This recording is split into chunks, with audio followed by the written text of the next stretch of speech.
यहाँ भक्ति भी है और ज्ञान भी। तो चलिए शुरू करते हैं आज की कथा।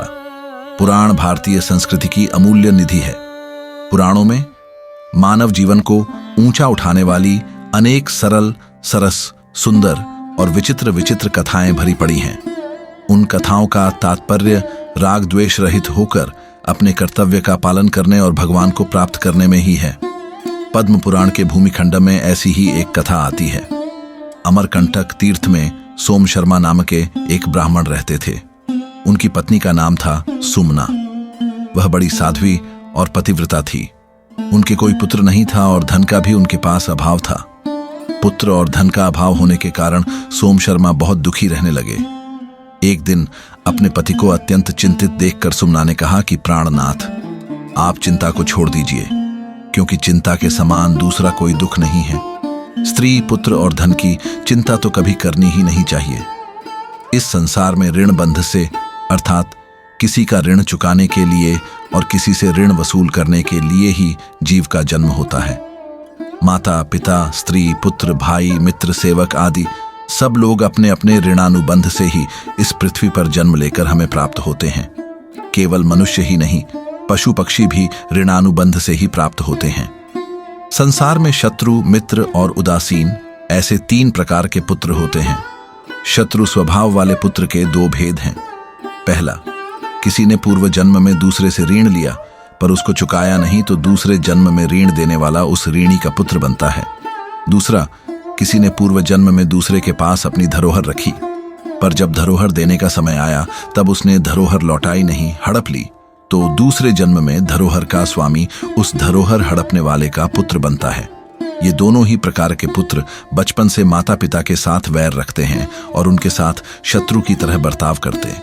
बड़े होने पर वे माता पिता की संपत्ति को व्यर्थ ही नष्ट कर देते हैं। जब उनका विवाह हो जाता है तब वे माता पिता से कहते हैं कि यह घर, खेत आदि सब मेरा है, तुम लोग मुझे मना करने वाले कौन हो। इस तरह वे कई प्रकार से माता पिता को कष्ट देते हैं। माता पिता की मृत्यु के बाद वे उनके लिए श्राद्ध तर्पण आदि भी नहीं करते। मित्र स्वभाव वाला पुत्र बचपन से ही माता पिता का हितैषी होता है।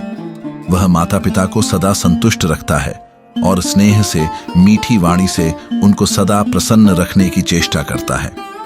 माता पिता की मृत्यु के बाद वह उनके लिए श्राद्ध तर्पण, तीर्थयात्रा, दान आदि भी करता है। उदासीन स्वभाव वाला पुत्र सदा उदासीन भाव से रहता, वह न कुछ देता है और न कुछ लेता है। वह न रुष्ट होता है, न संतुष्ट, न सुख देता है, न दुख। इस प्रकार जैसे पुत्र 3 प्रकार के होते हैं, ऐसे ही माता, पिता, पत्नी, पुत्र, भाई आदि और नौकर, पड़ोसी, मित्र तथा गाय, भैंस, घोड़े आदि भी 3 प्रकार के शत्रु, मित्र और उदासीन होते हैं। इन सब के साथ हमारा संबंध ऋणानुबंध से ही होता है। प्रियतम, जिस मनुष्य को जितना धन मिलना है उसको बिना परिश्रम किए ही उतना धन मिल जाता है, और जब धन जाने का समय आता है तब कितनी ही रक्षा करने पर भी वह चला जाता है।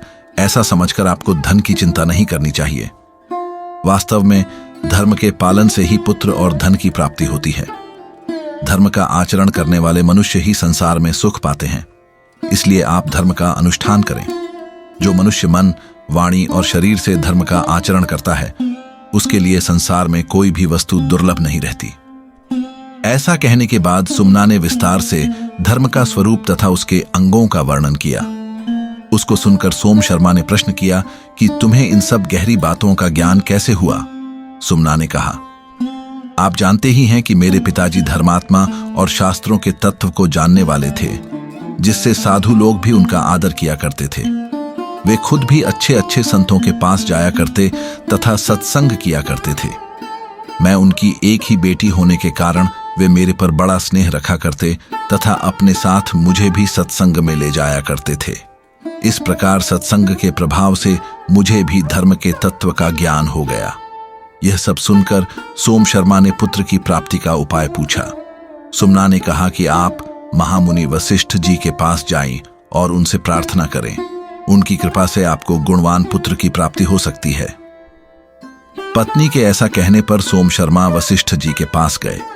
उन्होंने वशिष्ठ जी से पूछा कि किस पाप के कारण मुझे पुत्र और धन के अभाव का कष्ट भोगना पड़ रहा है। वशिष्ठ जी ने कहा, पूर्व जन्म में तुम बड़े लोभी थे, तथा दूसरों के साथ सदा द्वेष रखते थे। तुमने कभी तीर्थ यात्रा, देव पूजन, दान आदि शुभ कर्म नहीं किए।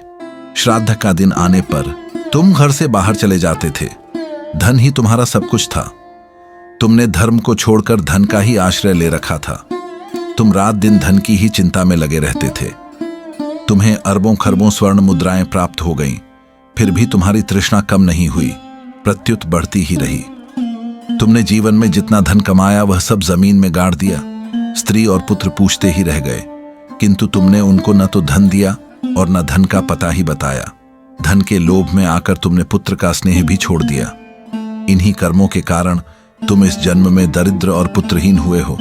हाँ, एक बार तुमने घर पर अतिथि रूप से आए एक विष्णु भक्त और धर्मात्मा ब्राह्मण की प्रसन्नता पूर्वक सेवा की। उनके साथ तुमने अपनी स्त्री सहित एकादशी व्रत रखा और भगवान विष्णु का पूजन भी किया। इस कारण तुम्हें उत्तम ब्राह्मण वंश में जन्म मिला है।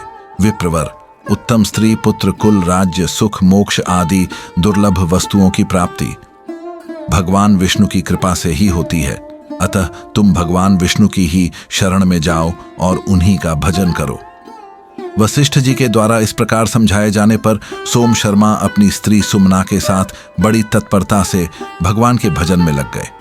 उठते बैठते, चलते, सोते आदि सब समय में उनकी दृष्टि भगवान की तरफ ही रहने लगी। बड़े बड़े विघ्न आने पर भी वे अपने साधन से विचलित नहीं हुए। इस प्रकार उनकी लगन को देखकर भगवान उनके सामने प्रकट हो गए। भगवान के वरदान से उनको मनुष्य लोक के उत्तम भोगों की और भगवत भक्त तथा धर्मात्मा पुत्र की प्राप्ति हो गई। सोम शर्मा के पुत्र का नाम सुव्रत था। सुव्रत बचपन से ही भगवान का अनन्य भक्त था। खेल खेलते समय भी उसका मन भगवान विष्णु के ध्यान में लगा रहता था। जब माता सुमना उससे कहती कि बेटा तुझे भूख लगी होगी, कुछ खा ले, तब वह कहता कि मां, भगवान का ध्यान महान अमृत के समान है, मैं तो उसी से तृप्त रहता हूं। जब उसके सामने मिठाई आती तो वह उसको भगवान के ही अर्पण कर देता और कहता कि इस अन्न से भगवान तृप्त हों। जब वह सोने लगता तब भगवान का चिंतन करते हुए कहता कि मैं योग निद्रा प्रायण भगवान कृष्ण की शरण लेता हूं। इस प्रकार भोजन करते, वस्त्र पहनते, बैठते और सोते समय भी वह भगवान के चिंतन में लगा रहता और सब वस्तुओं को भगवान के अर्पण करता रहता। युवावस्था आने पर भी वह भोगों में आसक्त नहीं हुआ, प्रत्युत भोगों का त्याग करके सर्वथा भगवान के भजन में ही लग गया। उसकी ऐसी भक्ति से प्रसन्न होकर भगवान विष्णु उसके सामने प्रकट हो गए। भगवान ने उससे वर मांगने के लिए कहा तो वह बोला, श्री कृष्ण, अगर आप मेरे पर प्रसन्न हैं तो मेरे माता पिता को सशरीर अपने परम धाम में पहुंचा दें और मेरे साथ मेरी पत्नी को भी अपने लोक में ले चलें। भगवान ने सुव्रत की भक्ति से संतुष्ट होकर उसको उत्तम वरदान दे दिया। इस प्रकार पुत्र की भक्ति के प्रभाव से सोम शर्मा और सुमना भी भगवत धाम को प्राप्त हो गए। इस कथा में विशेष बात यह आई है कि संसार में किसी का ऋण चुकाने के लिए और किसी से ऋण वसूल करने के लिए ही जन्म होता है, क्योंकि जीव ने अनेक लोगों से लिया है और अनेक लोगों को दिया है। लेन देन का यह व्यवहार अनेक जन्मों से चला आ रहा है और इसको बंद किए बिना जन्म मरण से छुटकारा नहीं मिल सकता।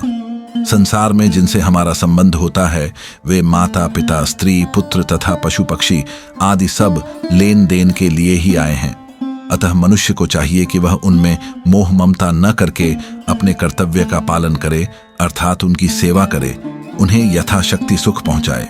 यहाँ यह शंका हो सकती है कि अगर हम दूसरे के साथ शत्रुता का बर्ताव करते हैं तो इसका दोष हमें क्यों लगता है, क्योंकि हम तो ऐसा व्यवहार पूर्व जन्म के ऋणानुबंध से ही करते हैं। इसका समाधान यह है कि मनुष्य शरीर विवेक प्रधान है, अतः अपने विवेक को महत्व देकर हमारे साथ बुरा व्यवहार करने वाले को हम माफ कर सकते हैं और बदले में उससे अच्छा व्यवहार कर सकते हैं। मनुष्य शरीर बदला लेने के लिए नहीं है, प्रत्युत जन्म मरण से सदा के लिए मुक्त होने के लिए है। अगर हम पूर्व जन्म के ऋणानुबंध से लेन देन का व्यवहार करते रहेंगे तो हम कभी जन्म मरण से मुक्त हो ही नहीं सकेंगे। लेन देन के इस व्यवहार को बंद करने का उपाय है निस्वार्थ भाव से दूसरों के हित के लिए कर्म करना। दूसरों के हित के लिए कर्म करने से पुराना ऋण समाप्त हो जाता है और बदले में कुछ न चाहने से नया ऋण उत्पन्न नहीं होता। इस प्रकार ऋण से मुक्त होने पर मनुष्य जन्म मरण से छूट जाता है। अगर मनुष्य भक्त सुव्रत की तरह सब प्रकार से भगवान के ही भजन में लग जाए तो उसके सभी ऋण समाप्त हो जाते हैं, अर्थात वह किसी का भी ऋणी नहीं रहता। भगवत भजन प्रभाव से वह सभी ऋणों से मुक्त होकर सदा के लिए जन्म मरण के चक्र से छूट जाता है और भगवान के परम धाम को प्राप्त हो जाता है। ऐसे ही आध्यात्मिक वीडियो देखने के लिए सब्सक्राइब करें हमारे भक्ति ज्ञान YouTube चैनल को।